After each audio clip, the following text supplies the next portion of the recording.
All right, so I figured I haven't done a video in a while.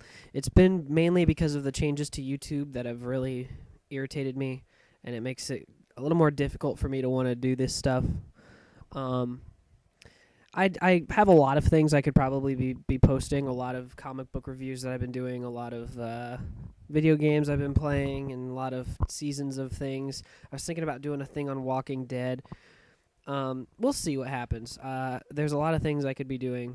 That's all I gotta say. If you have any questions on how I feel about something, it's better if you just ask me for now, because it takes a lot of time to make these videos, and I just, I get kind of lazy. But I thought I would, I was just sitting here on Tumblr, and I was looking at Amazing Spider-Man stuff, because the new trailer just came out for Amazing Spider-Man 2, and I thought I would do a reaction to that.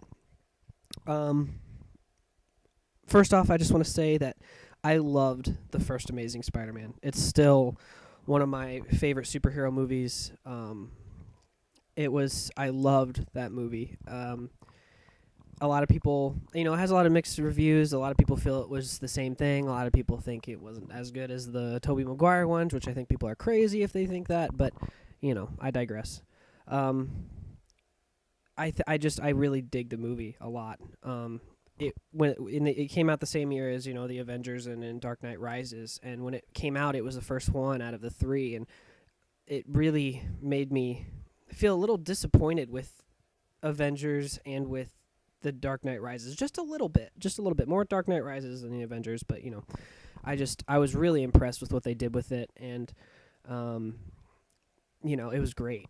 It was just a great movie, and I still watch it a lot. So I'm really excited for this next one, but the things that have been coming out have been scaring me a little bit. Like everyone else.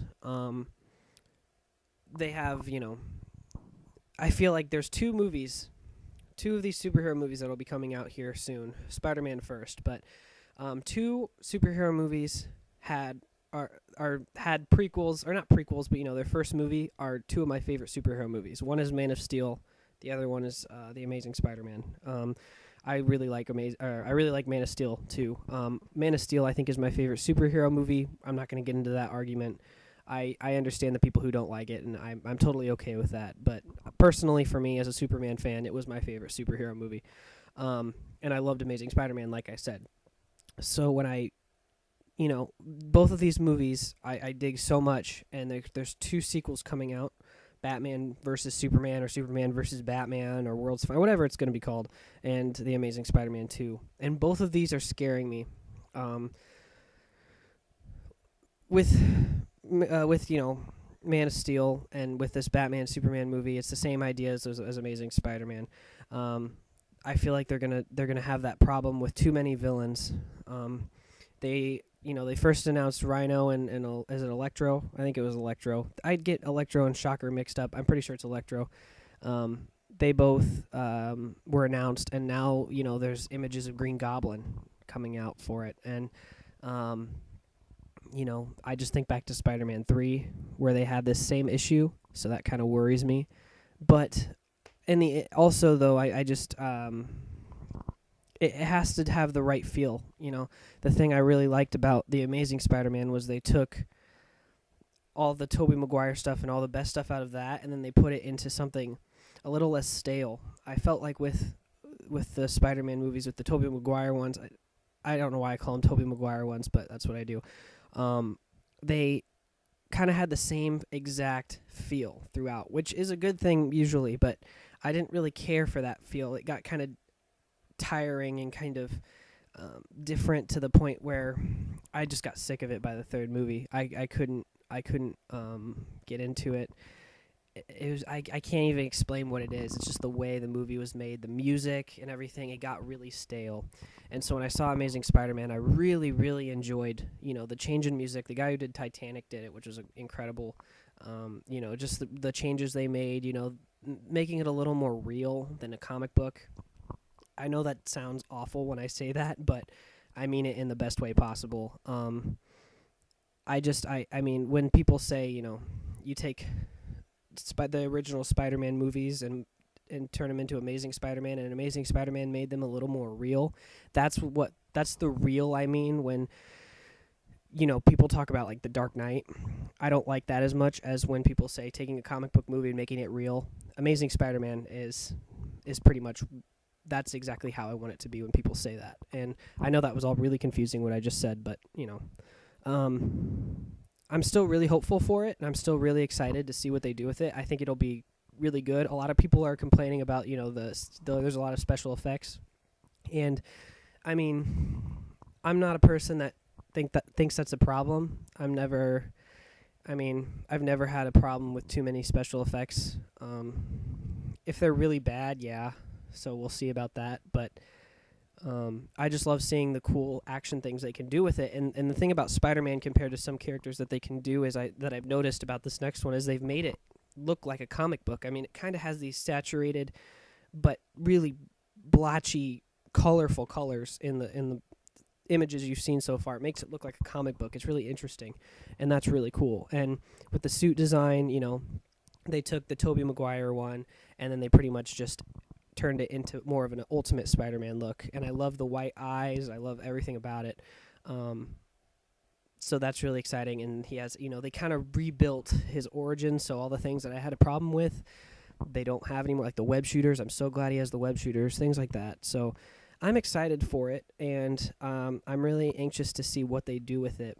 The kid playing Harry Osborn, he was in Chronicle. I don't know his name, but he looks really good because he was really scary in Chronicle. I really enjoyed his performance in that, and so seeing him as Harry in this, which is a similar role, is interesting. And there's been a lot of rumors that he's the one who becomes the Green Goblin first, which also is interesting. But what I'm hoping with these movies, mainly talking about Amazing Spider-Man, but also talking about Batman, Superman, considering they just announced Wonder Woman and Nightwing, is I love these characters. I love how they're trying to intertwine them and put them all together, but they have to remember that you have to build each character up before they can meet each other. They have to have enough development before they're introduced to make it fun and interesting, because otherwise you don't know these people, and it makes it really boring, and you don't get enough out of them. You want to know more about them.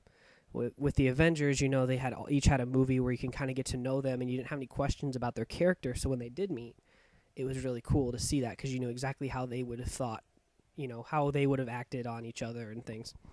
They need to do that with this, and I think adding these characters is going to be a good challenge, but I think the best option, in my opinion, is to introduce these characters, but don't act like they're going to make a big prominent role. I mean, if you're going to introduce the Green Goblin in this one, or Wonder Woman, I love those characters a lot, but you need to just show them and maybe have the audience think of them, like, have questions about them, but not in the same way. They have to think of it as, I want to know more about these people. It's a very mysterious character, but I know I'll be seeing them in the future.